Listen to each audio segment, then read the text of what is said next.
IVM.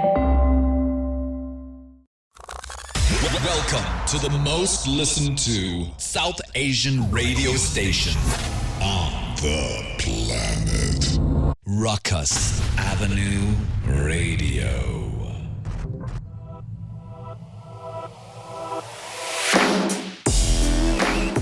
Hello, people of the world. This is Amit from IVM Podcast. We are India's premier podcasting network and are so happy to be on Rukus Avenue Radio. We hope you join us every week at this time when we bring you segments from the best of our shows. And we're hoping that you tune into the IVM Podcast app, website, or wherever you get your podcast from. This week on Cyrus Says, we had Mahrukh Inayet on Cock and Bull. She's also the host of the podcast The Note.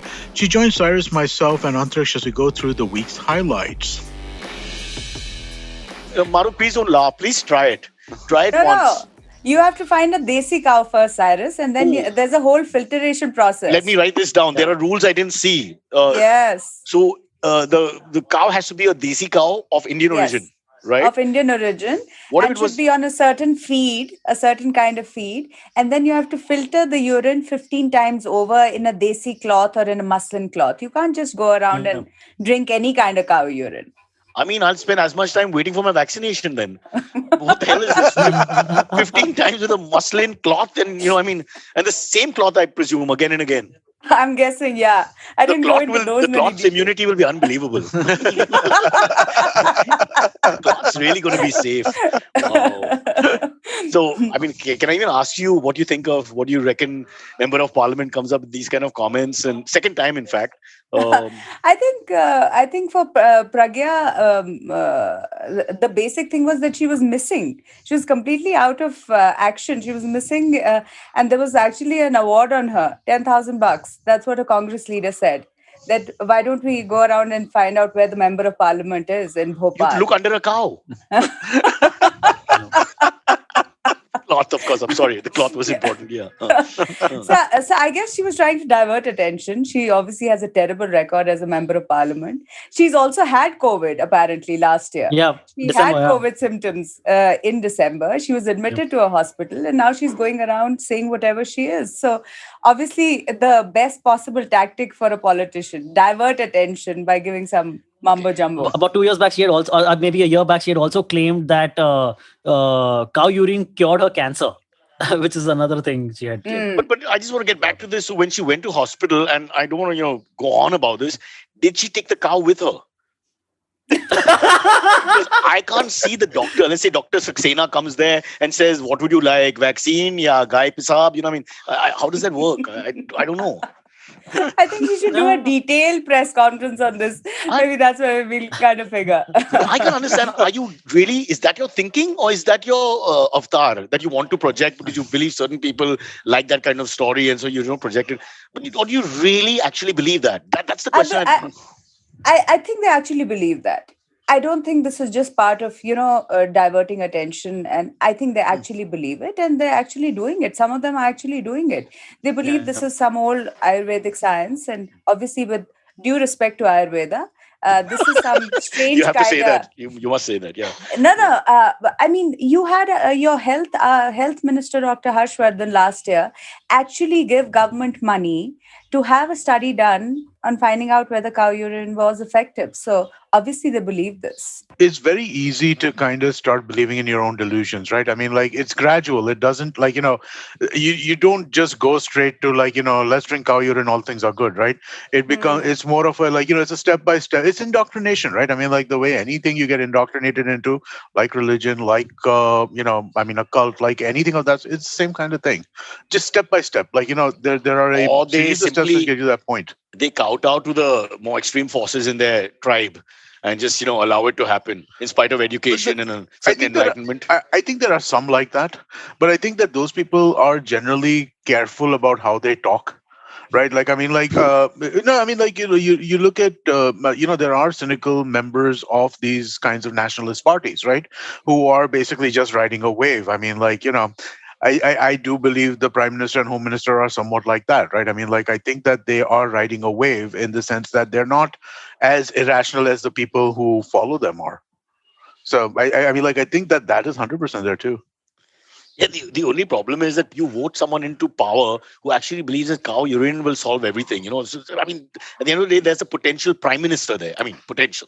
So, having I said that, mean, you but could in be. case of Pragya Thakur, she actually had terror charges against her.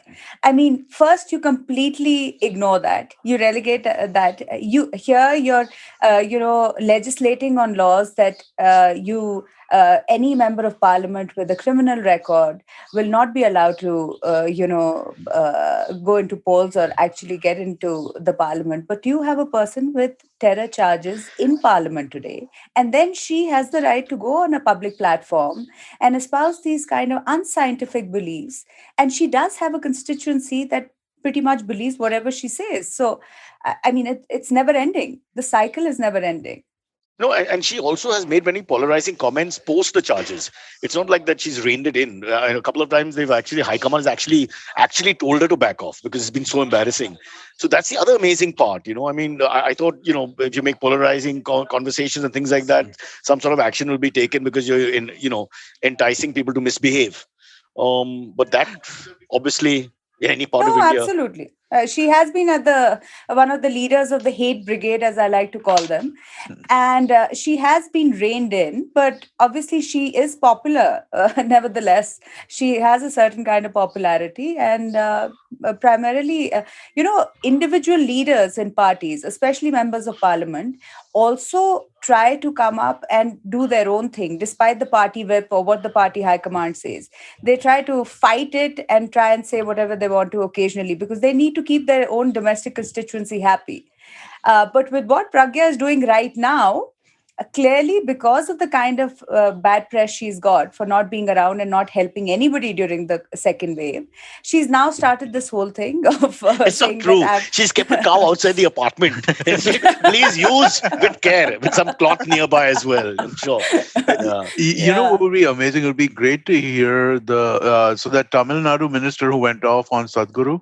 I'd love to hear what he had to say about something like this, right? I mean, like that was like one of the most articulate takedowns of the quote unquote Godmen kind of stuff that we've been seeing off late, right? The rationalist wave against the spiritual wave. Yeah, it was such a on point this, right? Like, it's always been a question, right? I mean, like they talk about property rights being abrogated when these temples are being controlled by the government.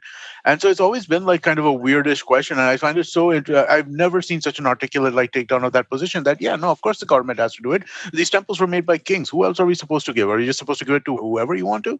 It has to be a government property thing. So it was actually really... he's a politician to watch out for. Yeah. He's in a good way or a bad way? In a very good way. Yeah. In a very good way. This is rare to well say. educated, knowledgeable, articulate, and I think a politician of the future. I hope so. I hope we see more. Or maybe of that. not. He doesn't have enough hate politics. Speaking of which, Amit, why can't I become a politician? Because I rant every day. And everything, I've got a lot of hatred in me, a lot of viciousness and malice. And I think I'm perfect. I just don't have a cow. I have 2 dogs and I may get a cat. Mahrukh, you're the expert here. So does that count for anything? I think the future needs leaders like you, Cyrus. Yeah. Start a party. Trust me. In due course of time, you will have a following. You already do, but I'm talking about the political kind. But the only people I hate are police. Is that good enough? Because you have to hate a type, right? So I'm going to my hate police phase. So is that okay, Amit? Yeah. You should make a political party like Abby Hoffman did, right? I mean, like the Yippies. They never fought an election, but they were a very big the guy. The guy from the Chicago 7, that guy. So him and so 2 of them, Abby Hoffman and the other guy who was his best friend. I can't remember his name offhand, but the 2 of them started this thing called the Yippies. It was like the 60s and 70s. They did these like bizarre sets of performance art in like, middle of large cities and stuff like that to kind of get across like, their point of view. You should start a Yippies type party over here for sure. Don't try and fight elections. I don't think you want to do that. Every time we talk about whatever we're talking about, people think we're elitist and insensitive because, cyclone is killing people, they're losing their homes, blah, blah, blah, blah. And my worry is Wi-Fi. Fair enough. So, but I'm saying, surely there are people like me. Because everyone should be selfish and think about their own tribe. So I get my tribe of elite together, and then it's a huge thing. Okay, you don't have to compare your pain with my pain, but everybody's got their own pain. That's it. As long as But you it's have a numbers. fair point. It's a fair point. I mean, people who are privileged often I seriously mean it, because people who are privileged often feel that they don't. It's not that the people who are elitist or privileged don't have issues. They do, but Correct. you might have you'll have minority status in parliament. In Malba Hill in the 90s, before the BJP government, having only one chauffeur was a big issue. You look down upon, and it'd be, oh, Mrs. Desai ke paas ek hi driver hai. Oh, bloody hell, yaar. Kids don't play with them. Huh? It was like that. It's very painful for Amit. Correct me if I'm wrong, bro. Come on. So all I'm saying is, why be insincere and act that you really care about the farmer's plight? And obviously, I'm not saying we're that insensitive. We don't, but you don't really invest in anything. So let's just talk about ourselves, because there the passion will flow normally and correctly.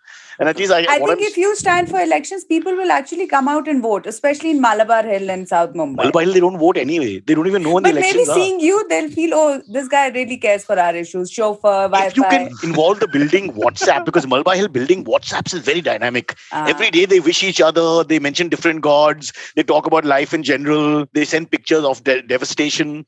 They're touched by Palestinian plight in Israel. It's amazing. So your WhatsApp groups are touched by Palestinians' plights. My so somebody WhatsApp sends groups are mostly like all the pro-Israel, BJP. Pro-Israel. Yeah. That my group doesn't get into the politics too much. Not because they don't hate enough, but they're just stupid. I don't think they know enough. So there's no point, going to a side and then Yom Kippur is a restaurant. You can't. It's so they don't get into that. But what I like is that little knowledge that the internet gives you. So everybody wants to be part of the little knowledge. So they throw the little knowledge out there and say it's coming from me. See, I care. I know nothing about Israel or Palestine or the plight or the Middle East or how that happened or whatever. But I want to just put my name up there for being part of the movement that told you about this as well. So, like that whole hashtag Black Lives Matter, which was started by a whole number of people who didn't really understand that, but were quite insensitive to issues happening in India. No. They were all for Black Lives Matter and felt really bad and cried when they saw the 9.5 minutes of the guy kneeling on our friend and all that. But then they turn around and tell the son that she has to find a Gori wife, otherwise it won't work out. We live in a different world altogether. Yeah, very. America mein jo ho raha hai, uska jo dard hai, I'm feeling it right now, really. Or you throw your maid out because it's a COVID and we can't take a chance. Go walk. Meerut is only 4,000 kilometers. Keep going straight. Take a right somewhere, Agra, and you reach. So don't start me off. I hate Malba Hill at the moment. So I just can't stand them. By the way, we've lost lots of trees. I don't know about you guys, but my entire lane is a mess. It's quite sad. It looks like Alibag. Oh, which really? is not a terrible thing to say.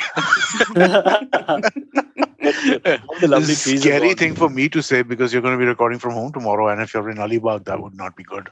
God, Amit, every time I say I'm going to Alibag, you'll start having a heart attack. You'll call up and say, bank 5. Sorry, we digressed. Let's get back. Yeah. But why can't we be politicians? Honestly, at some point, some of us have to become politicians, because we just sit there and we cannot identify with any of these guys. Yeah. I mean, Sadhvi is, on the 43 degrees of separation. If I hung out with her at a cocktail party, what would we talk about except that I like animals? I can't think of another thing. So then we'll maybe discuss. the champagne that you're drinking reminds her of what. Urine. Mahrukh, you really know my cheapness, huh? Beta mix karke dena sabko. Yeah, we've got a winner with this. Urine industry has been created. So it's not just urine, by the way. There have been rising cases of people rubbing cow dung on themselves, thinking that it's a cure for COVID. So much so that doctors are having to warn against that also, saying, guys, don't do this. There is no medical advantage to this. Yeah.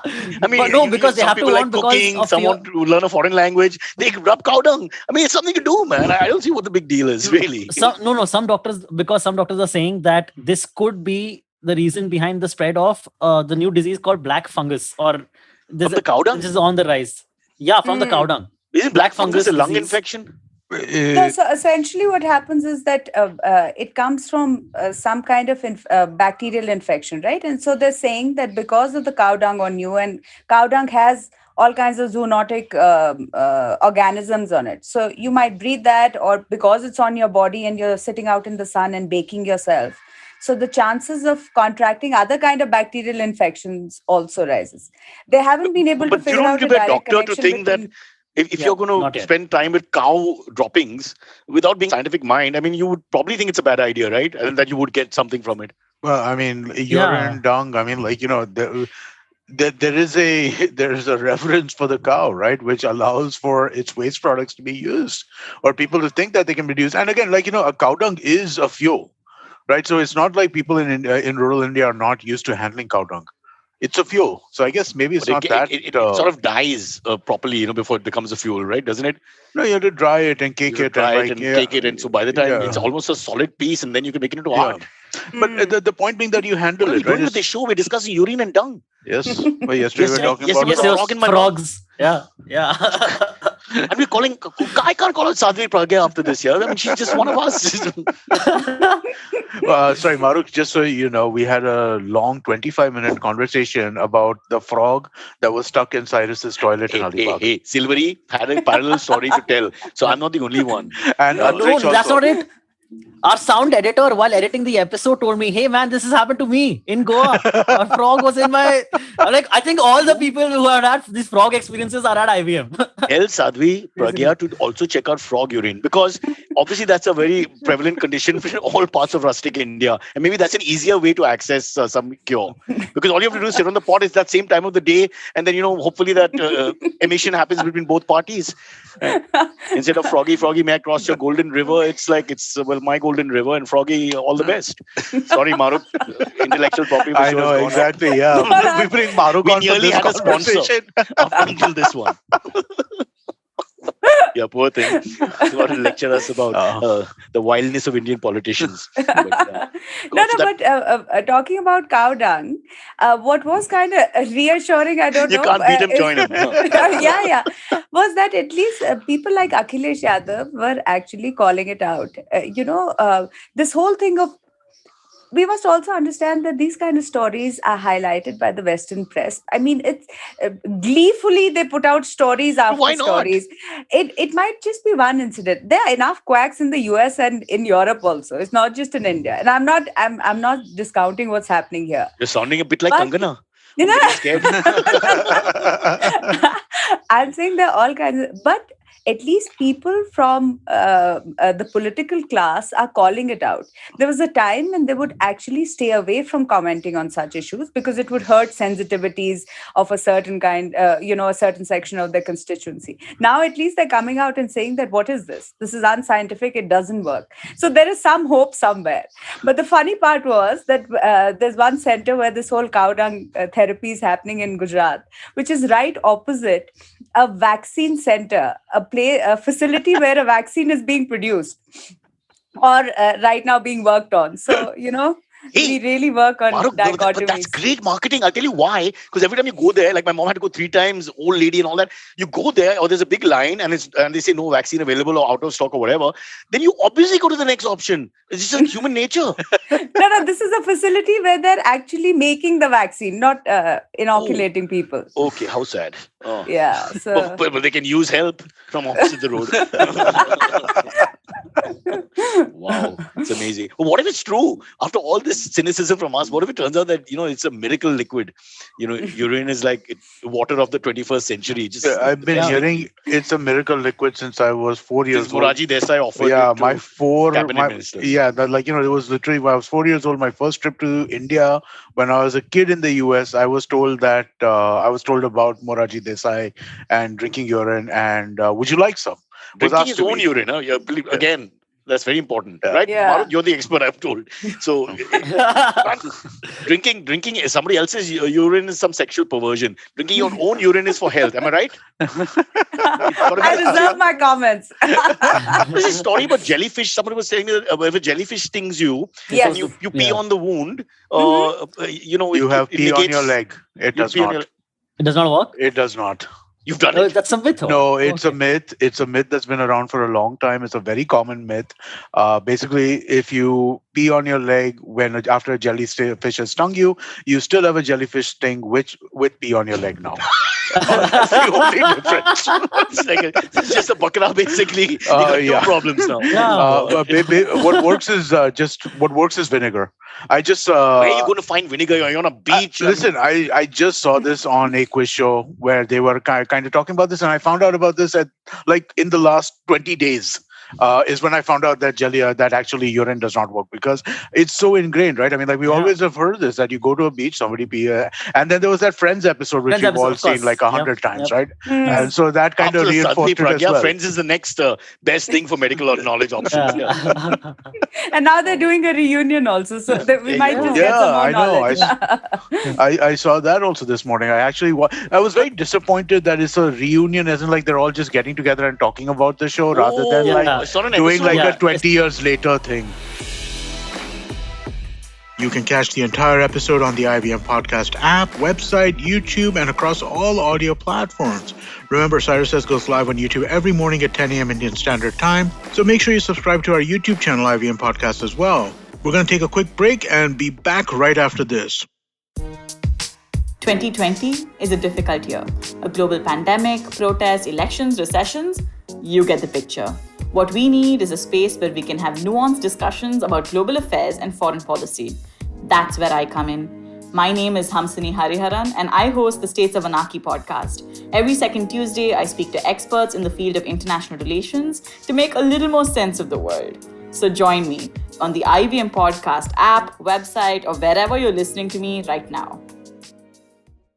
IVM. Welcome back. The habit coach Ashdin Doctor talks about problems with the word impossible and why we should avoid using it and what words we should use instead.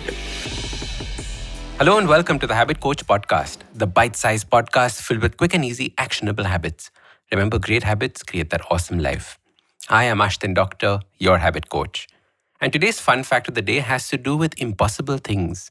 Did you know that as little as a few centuries ago, it was believed that if humans traveled faster than 80 kilometers an hour, they would die? The belief was that it was impossible to travel faster than that speed. We think about it now and laugh, but when the first car to reach those speeds was invented, that was a great fear. It was believed that the person would not be able to breathe at that speed, or their heads would explode. It is crazy just how many things we believe is impossible, till suddenly one day it became possible. Like flying or the light bulb. Things that we take for complete granted now were once things that were impossible. I remember I was in college and a family friend came up to me and told me how he knows scientists that are working on a phone where if someone calls you, you can see the picture of them on the screen. And he said, Ashdin, one day when your girlfriend calls you, you will see her picture. And I laughed at him and I said, that was impossible. First of all, a phone with a color screen was impossible, let alone one that showed a picture. And in my lifetime itself, we've done things that were thought impossible. Zoom meetings that we hate and take for granted right now were a technology that was used only in the fanciest boardrooms. I remember going to these boardrooms and wondering, wow, imagine having people from all over the world joining in for this meeting. And back then, each minute of those calls was over 1,000 rupees. It was crazy expensive. Thinking that I would be setting up meetings and conducting workshops for people sitting in Ireland and Europe, all the way from my farm in Karjat, that was impossible. I know people who use the word impossible all the time. It is part of the normal speech. The problem with using the word impossible is that it does multiple things. Firstly, it shuts the door for making anything possible. By this I mean, when we believe that something is impossible, we stop trying to do it. We give up even before we begin. And like I always say, starting is more than half the battle won. The second thing that happens is that once we dismiss it as impossible, we forget about it and move on to something else. So it is forgotten altogether. The final thing that happens when we say the word impossible is that we stop using our imagination. And this is the biggest crime. Because our imagination is the tool we need to be able to visualize and plan, to be able to see into the future. It is the tool that we use to dream. Everything that was once believed to be impossible but exists now started off as a dream that someone turned into a reality. They saw into the future and believed that it was possible. They took steps, worked backwards till they made it happen. Being able to visualize the future is the key to making the impossible possible. And what does this have to do with you and your life? You must be wondering, I'm not inventing something fancy. I'm not doing this. I'm not doing that. But the point is that we keep jumping to conclusions. Like, I will never be a professional pastry chef. I will never have $1 million. I will never own a Ferrari. All these things are things we feel are impossible. And they're impossible only because we don't know how to do it yet. And yet is that key word. Right now in the present, you can't do it. But imagine that in the future you can. Imagine that it is possible in the future. Then figure out what you need to do to achieve it. Imagination is powerful. Don't shut it down by saying this silly word, impossible. So your super simple habit to have the life of your dreams starts by never using the word impossible again. Instead, start using words like future possible. You will slowly start believing that it is possible. And if nothing else, remember, if Tom Cruise can do it, so can you. For more health and wellness, tune into The Habit Coach on the IVM app, website, YouTube, and all other audio platforms. On Agla Station Adulthood, Ayushi and Rytasha were joined by Aaryaman, Veer, and Rahul Sangi for a discussion on cryptocurrency. All the stuff we've been talking about, right? Even the stuff which we've been acting like is serious stuff. All of it is just insane, right? The fact that somebody created like a form of money out of computer code without any backing of any country, any government, even the person who did it, nobody knows who that person is, right? And that form of money, nobody knows anything about now. that person. No, nothing. Oh my God, this is like magic element. Yeah, exactly. So the whole thing is pretty insane. And people who are in the Bitcoin community are kind of aware of the fact of how ridiculous this whole thing is, and how much, to the extent that it makes money and financial systems and stuff like that very apparently just figments of our imagination, which is what they are, right? The way that there's this guy Yuval Harari who in his book Sapiens argues that things like justice, the law, companies, all these things don't exist, right, physically. They just exist because we collectively believe them. And this whole like money, Bitcoin and stuff really makes you think about the collective imagination that we call the financial system and money.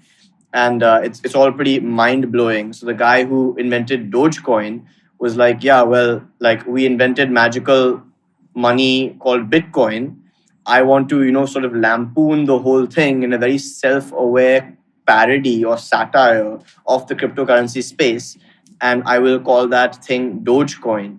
And it will literally exist to be a meme coin modeled after the Shiba Inu Doge dog from meme fame. And yeah, because, we're just all self-aware people who, the fact that this whole Bitcoin thing people are taking so seriously, it's pretty funny even to us as Bitcoiners. So here's a literal meme coin and let's see what happens. And he put it out into the world. And obviously the internet adopted this meme coin like its long lost son. And it, Elon being the grandfather of internet culture has absolutely taken Dogecoin under his wing, because I think Elon also just completely laughs at serious people who think that the world is a serious place and things like financial systems and law and justice and any of these things are anything more than collective imagination. And I think he is just like the Joker who just wants to see shit burn everywhere. So he is promoting this Dogecoin meme coin. And unfortunately today, this internet joke, what do you do with a Dogecoin? Is worth $60 billion. You don't do anything with a Dogecoin. You don't do anything. You put money in it and you might make money, but you probably will lose money. If you live by the Doge, you die by the Doge. So, you can't do anything. You can't do anything with Dogecoin. So you accept that this kind of stuff like reduces credibility to this like conversation, absolutely. right? Yeah. And I'm so- not saying that it reduces Yeah. to you, but when you think of something like that, and you're like, that dude who made a surfboard with the Dogecoin print, and then he sold it as an NFT or whatever, and he made millions of What dollars. is NFT? Your No voice fun came tokens. so Yeah. loud. I was going to say like a much easier joke, like, oh, you mean the crypto markets, but damn, you went straight for it. No, he went Yeah. for the personal attack. Damn, dude. Like, we call you the Guest show. on the show. Yeah. That's Call pretty- us out. You knew That's you were pretty- It's signing all up right. for. Instability is kind of a common feature, ironically. But Reduces the credibility of all cryptocurrencies because it is this absolutely dangerous expression of a collective desire and ability to reduce cherished institutions into nothing more than mere collective fantasies, which is what they really are. Yes, for that reason, it reduces the credibility of Bitcoin. The same way that the GameStop investing scandal reduces the credibility of traditional capital markets, or the behavior of Right. n number of banks and governments reduces the legitimacy of the idea of banks and governments. I'm sensing some defensiveness. No, on I mean, your end here. I'm just saying, like, look, But- nothing defensive. It's just factual, right? So the GameStop No, thing, for I'm example, joking. if you look at it, what happened with GameStop? A bunch of like internet-based meme lords decided yeah. that they wanted to prop up GameStop, which is like a childhood nostalgic video game retailer. So they just pumped the price up, and they were like, "Look, this has nothing to do with GameStop's like underlying profitability or investability as an asset. We're just going to do it because we want to do it. Screw everybody else." And they did pump the price up an insane amount, and they did ruffle the feathers of the financial markets completely. And my question to you is that imagine cryptocurrencies don't exist, right? Like this GameStop stuff happens. Like what? Are Yeah. you gonna? How are you gonna stop it? How are you gonna stop people from talking about which stocks they're investing in and acting on the advice of their fellow Absolutely. investors?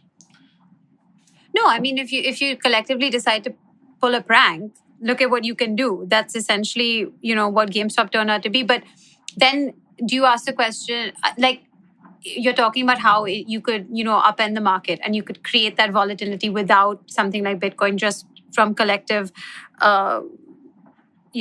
action. But what causes Bitcoin this is something that I wanted to know. What causes it to fluctuate so much that it Yeah. seems unstable? Yeah. Yeah. Like in a day, I jump if in it- right now. Yeah. Great. Because I downloaded Binance today, Okay. guys. Okay.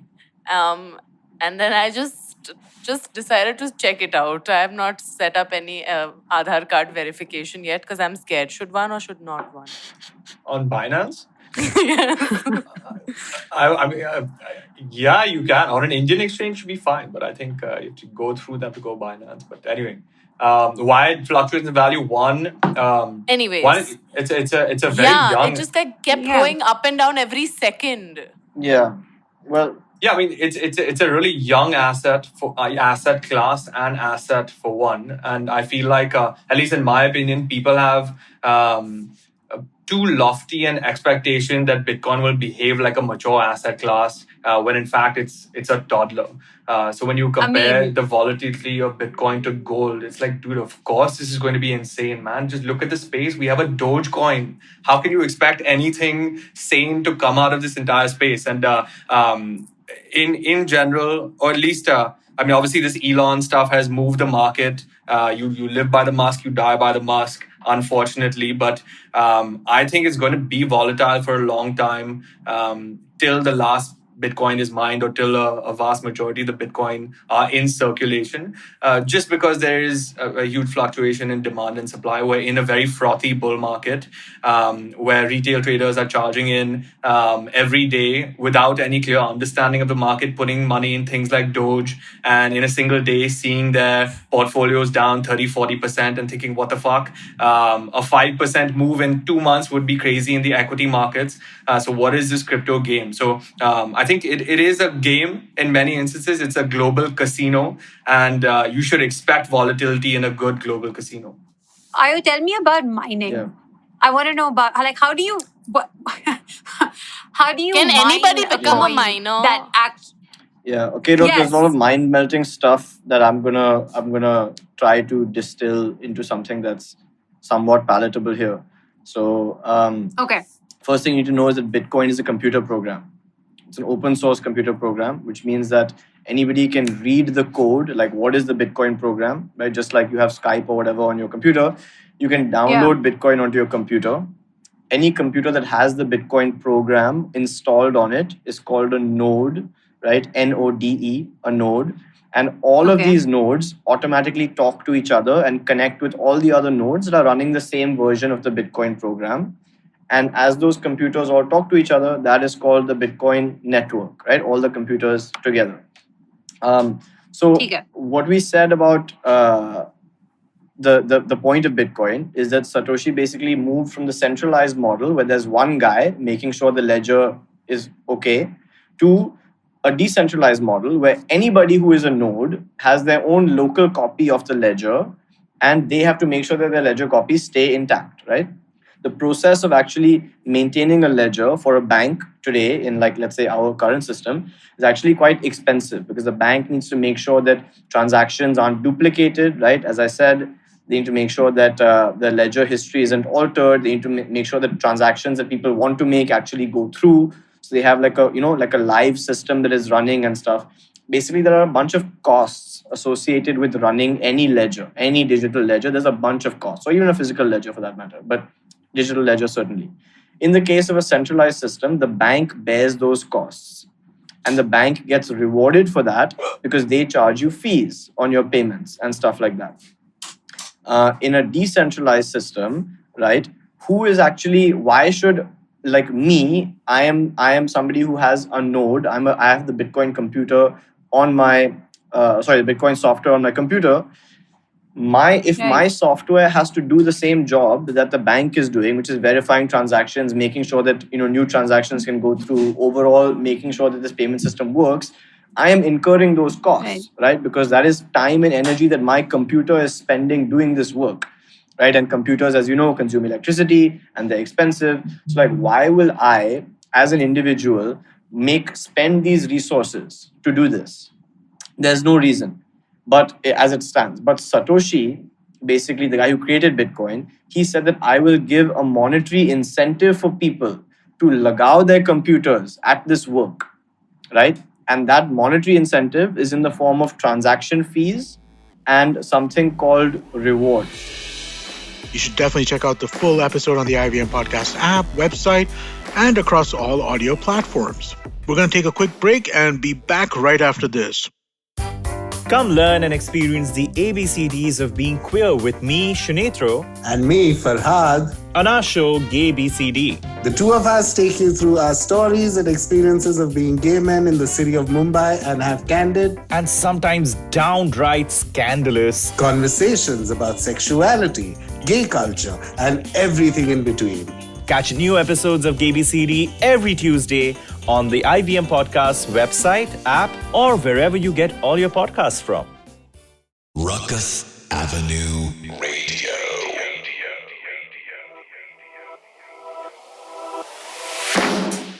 Welcome back. On Paisa Vaisa, Anupam Gupta is in conversation with one of India's veterans, Andrew Holland, CEO of Avendus Capital Public Markets, Alternate Strategies, LLP.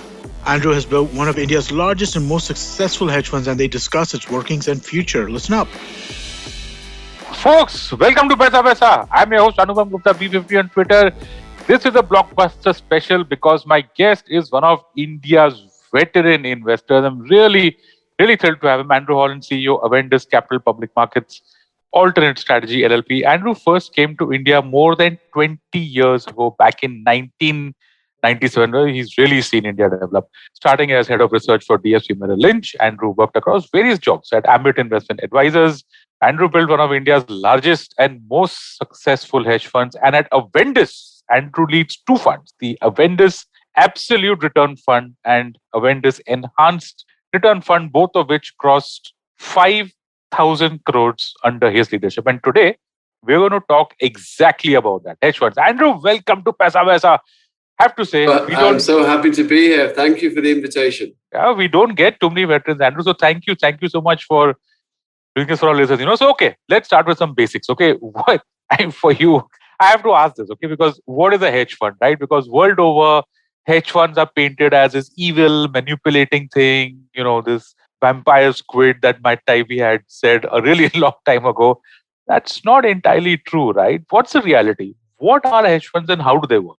No, the reality is far from that. I think, obviously the press always likes to highlight, the hedge funds for making money on any kind of, downfall of a stock or an industry or whatever it might be. But, for most hedge funds, it's really, it's you don't know when market risk is coming. You can maybe guess that markets might fall, but if you don't have any protection, then you'll just fall along with the market. So hedge funds is that really on the kind of shorting or hedging. I would really kind of keep the hedging part of it. It is to protect your portfolio overall from some of the kind of wobbles that we see in the day-to-day or even month-to-month kind of market movements. And that's what they call it. I mean, they call hedge funds for a reason. There is a long side of it, which is probably stuff that they hold, over the longer term. And then there's a short side of it so that they can hedge the volatility that comes in. Have I understood that right broadly?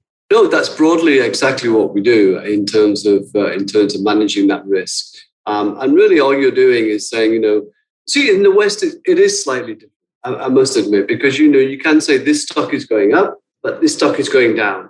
Because the fundamentals and the way the developed markets work are completely different. But in emerging markets, you can't really do that because you have rotation across different sectors. And for a good example would be, you might be a little bit more bullish on the steel sector, for example. But you might say, okay, Tata Steel is the best on the long side. I want to buy Tata Steel. And if I wanted to hedge that, should I hedge it with, say, SAIL, which is probably not as good as Tata Steel. But what you see is that when that sector moves, it's going to be the high beta stocks which move up higher than your more stable Tata Steel. So hedging is really to try and find and identify those companies or sectors which will probably underperform for whatever reason. They might still rise in a rising market, but once markets fall, things are more vulnerable because there's no strong fundamentals behind. And the idea, obviously, is to get the best returns for your clients. Okay. So, Andrew, let's look at India. How large a market is it for global hedge funds, right? Because the Indian market is also unique in terms of the regulation it provides, the shorting that you can do, et cetera, et cetera. So, in your estimate, what do you think is the size of the offshore hedge fund market investing in India? It's a very good question. I don't think I have the numbers exactly because there are some individual kind of names out there, hedge funds, which are dedicated towards the Indian markets, but they're very small. I would probably add them up to less than $1 billion, maybe a little bit around that figure. But you see, a lot of the emerging markets or global, hedge funds do is they will come in and out of India. They might be buyers of the index or they might be sellers of the index, depending on how they see the emerging market basket that they might be kind of hedging against some of their developed markets, or if they're emerging market, fund altogether, hedge fund, then they might say, okay, we like Brazil, we think India is going to underperform. So there's billions of dollars there that come into the market, and of course there are proprietary, brokers as well outside of India who would use the markets offshore to some extent to hedge any exposure they might have in India or they're having, across other markets. Sure. Just to get an idea of the size out here, not in terms of actual money, but probably in terms of a regulation. Like the US, I'm guessing, is probably among the most developed markets for a hedge fund to invest in. If you compare that to India, I think maybe you might not find the size out there in terms of overall liquidity, for example. Like if you want to take a $10 billion bet, what do you do? So if I'm a really massive global hedge fund, India is relatively limited in terms of size. And then I'm guessing also in terms of regulation, you think that's more or less accurate? It's interesting that, in India, in terms of our futures market, it's actually very large. It's 3 times to 4 times the cash equivalent on a day-to-day basis. So when you speak to investors, funds offshore who are looking to invest in India, they naturally think it's just the index that you can hedge with. So that there's a lot of education that we have to do in terms of saying, listen, there's another 150 to 170 single stocks that you can actually use on futures to hedge your positions with. So there's a bit of a learning curve, that they need to have. So once they know this size, let's go back. Let me go back to 2005-06 when we started the hedge fund in Merrill Lynch. Our initial, think about that time of the market as well. $500 million we were utilizing at that point as our AUM. And it's only grown the market cap since then, right? So there's, the liquidity has only improved over the past, 15 years. So, having our hedge fund, we don't find any problems, in terms of liquidity whatsoever, because you're usually dealing in the large, top 200 companies in India. There's no small caps and mid caps in terms of the long short side of it. And as you know, lending and stock borrowing in India is very nascent. It's very small. So everyone will use the futures market. Okay, great. So last question before we go into a small break. Andrew, hedge funds are, I think, category 3 alternative investment funds as per the SEBI classifications, which means they have a certain minimum size. So they're not exactly for everyone. So in your view, which class of investors do you think should actually consider hedge funds in India? Yeah, so SEBI does set out a minimum 1 crore as the investment, but that's not just category 3, that's category 1 and category 2 as well. So it is a minimum investment. So it's obviously we've got to be investors who are sophisticated, who understand why they're using a hedge fund as part of their asset allocation.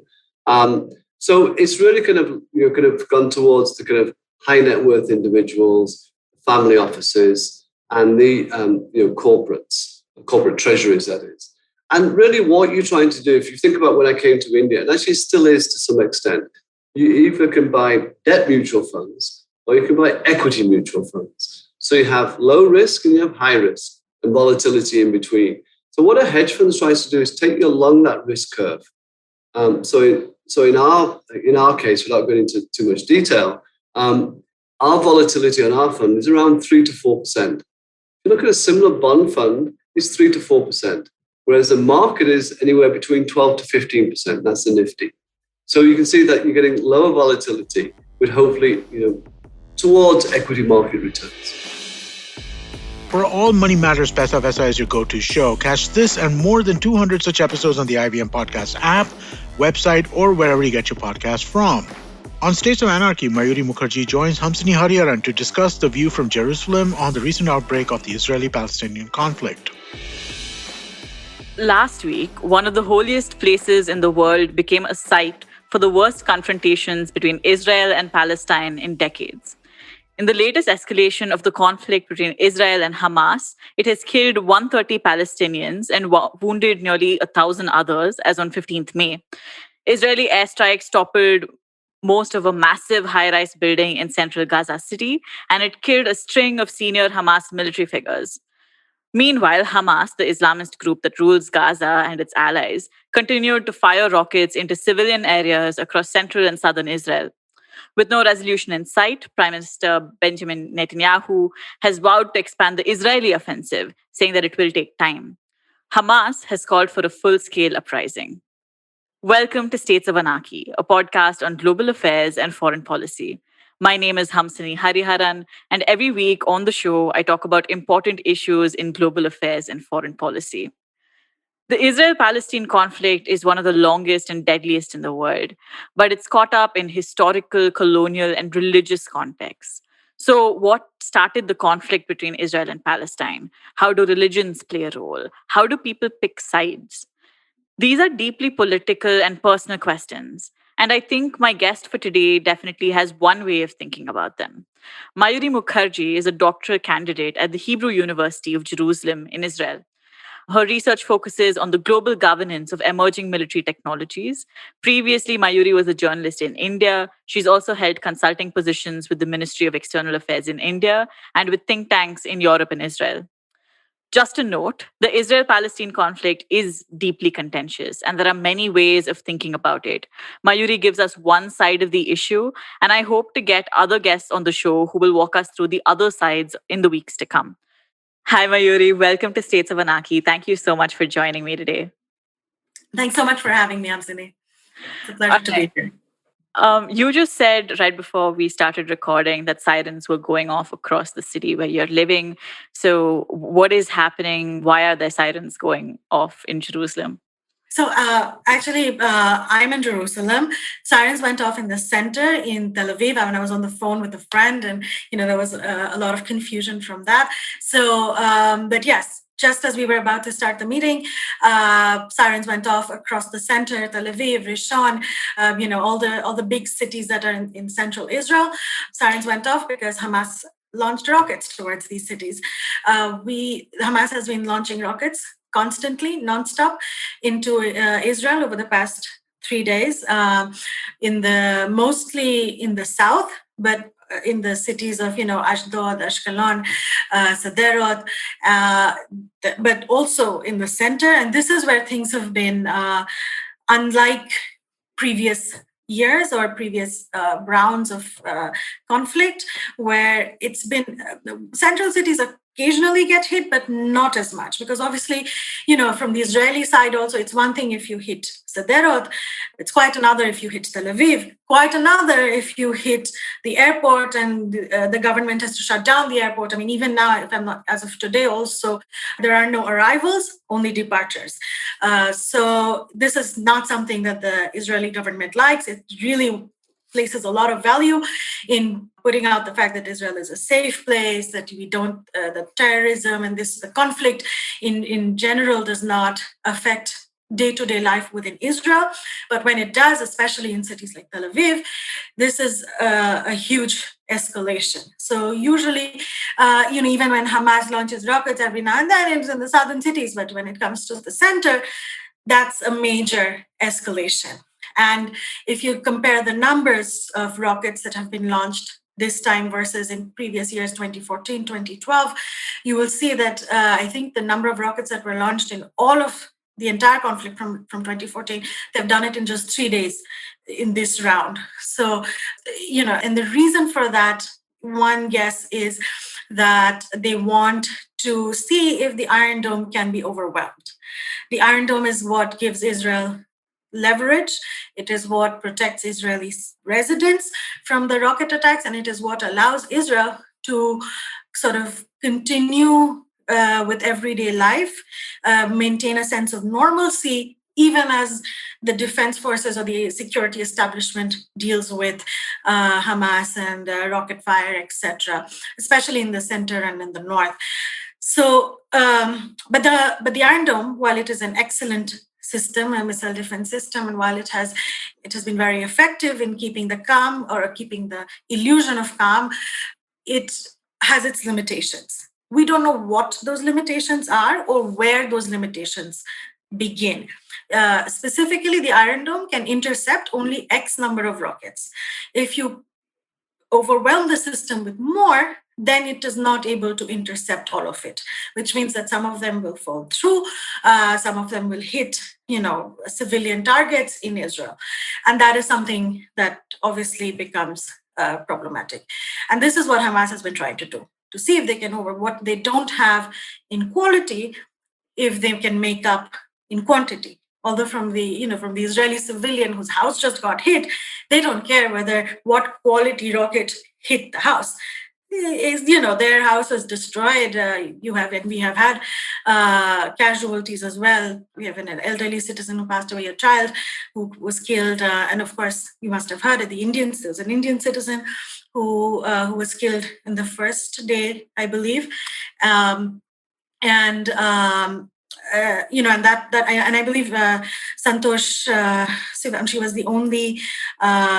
She's still the only foreign citizen who has been killed in this current round of fighting. I believe her body was just taken back to India. She has a husband and a 9-year-old child back home. And, when something like this happened, it really, truly does hit very close to home. Not to say that Israeli lives don't matter. Of course they do. But, when as an Indian citizen, as a foreign citizen in this country, when you hear of another Indian citizen being hit like this, it hits you closer in that sense. It was quite disturbing for me. And yes, and she was a caregiver. A lot of Indians here are caregivers, and many of them do live in the southern cities, which are which really bear the brunt of Hamas's rocket fire. This is sort of how things have been. Interestingly, though, in Jerusalem, things have been quieter in terms of rocket fire. The first day on Monday, there was one rocket fire, and that is what really sort of set that's what sort of got the ball rolling. 6 p.m., I remember I was going out for a walk, and suddenly there was a huge, loud siren, and it was very confusing at the time. And so there was that. But since then, there has been no rocket fire into Jerusalem.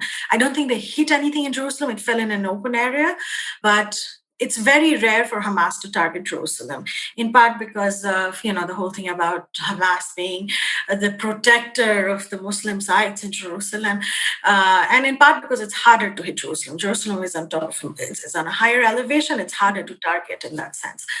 But what we've had in Jerusalem, though, is continuous localized violence in the Arab neighborhoods, particularly in the East Jerusalem neighborhoods around the Old City, outside of Damascus Gate, which is the entrance to the Muslim quarter of the Old City, and violence in those areas have continued. It's localized. So if you're in the center of the city, for example, you really don't feel it. But for example, I live on Mount Scopus, which is sort of like a Jewish enclave surrounded by Arab villages and Arab villages of East Jerusalem, and we constantly hear police sirens, ambulance sirens, stun grenades, that sort of thing. So you know that there is, even though even you don't feel it, you know that what's going on in those areas. But it's still very localized, I have to say. And also, since the violence that happened before Eid at Al-Aqsa, since then, in the last 2-3 days, things have been relatively quiet. I believe Eid prayers were offered peacefully. Several hundreds of Muslims, went to Al-Aqsa to offer their prayers, and there were no problems. So, in a sense, things have quietened down in Israel, even though it started with events in this city. But now, the conflict has sort of taken on a completely different, completely different nature, so to say. So what started with very specific Jerusalem-related issues has now, or Palestinians in Jerusalem-related issues, has now become a bigger Hamas versus Israel.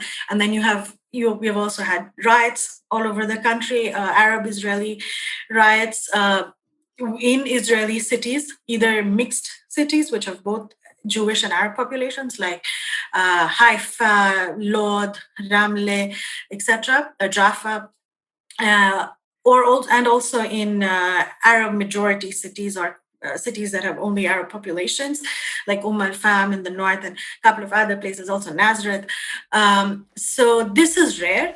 This is not something we have seen, at least on this scale. Catch all of the episodes on our app or website or your favorite podcasting platforms. We hope you liked what you listened to. Explore our website, ivmpodcast.com, for more amazing shows. And don't forget, you can follow us on social media. We're IVM Podcast on Twitter, Instagram, YouTube, and Facebook. Stay safe, and thank you for tuning in. Rukus Avenue Radio.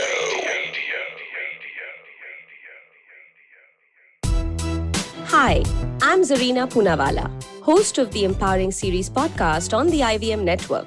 I happen to be a peak performance coach and leadership coach by profession, and I'm here to share with you productivity tools, life-altering techniques, and real-life hacks to help you achieve your maximum potential in everything you do, your relationships, professions, careers.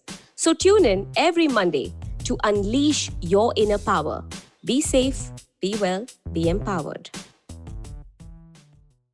IVM.